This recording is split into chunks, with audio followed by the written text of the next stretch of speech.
This novel that I've written, my first novel, not my first novel, my 15th novel, I think it's my first novel sometimes, but my 15th novel has as its background the world of classical music. The time is late 19th century. I happen to love classical music from that era, which is why I set the novel then.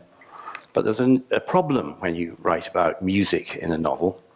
It's very hard. What can you say? The second movement was sublime. It doesn't really work, doesn't really catch fire.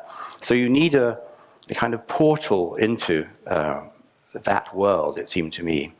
I was thinking about making my central character a musician, perhaps a minor member of an orchestra or something like that.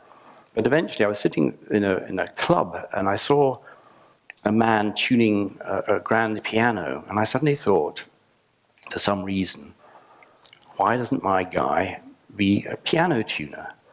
I thought, brilliant idea, except I had no idea about piano tuning at all. I'd never met one, I had no idea what they did. And so I had to find one. And through a series of connections with friends, I did find a brilliant piano tuner at the Royal Academy of Music, a wonderful man called Clive Ackroyd.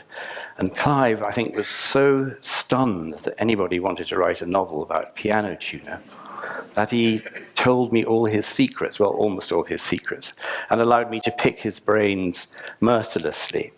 And so my central character became a piano tuner, and this gave me access into the world of classical music, which, like every other world of the arts, is dominated by ego and money. But I think I'll give you a little flavor of the novel. First of all, I'm going to give you some short readings tonight in between my rambling reminiscences. And just to set the tone of the novel and give you a sense of who its central character is, Brodie Moncur, young Scottish lad making his way in the world. And the novel starts in Edinburgh in 1894. And Brodie is working in a showroom of a piano manufacturer's called Channon & Company. So here we go. Edinburgh, 1894. Brodie Moncur stood in the main window of Channon & Company and looked out at the hurrying pedestrians, the cabs, carriages, and labouring drays of George Street. It was raining, a steady, soft rain driven slant from time to time by the occasional fierce gust of wind, and under the ponderous pewter light, the sooty facades of the buildings opposite had darkened with the water to a near black. Like velvet, Brodie thought, or moleskin. He took off his spectacles and wiped the lenses clean on his handkerchief. Looking out of the window again, spectacle-less, he saw that rainy Edinburgh had now gone utterly aqueous. The buildings opposite were a cliff of black suede.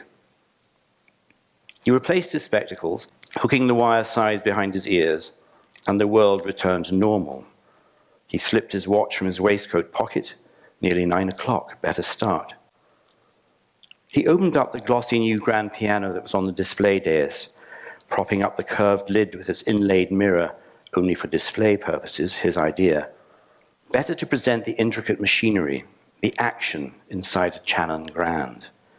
He removed the fall from over the keys and undid the key block screws. He checked that no hammers were up and then drew the whole action forward by the flange rail under the front. As it was a new piano, it drew out perfectly.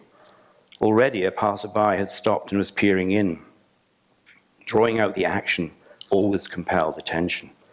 Everyone had seen a grand piano with a lid up, but having the action on display somehow altered every easy assumption. The piano no longer seemed familiar. Now all the moving parts were visible beyond the black and white keys, the hammers, the rockers, the jacks, the whippans, the dampers.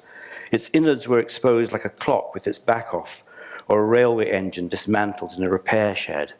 Mysteries, music, time, movement, were reduced to complex, elaborate mechanisms. People tended to be fascinated.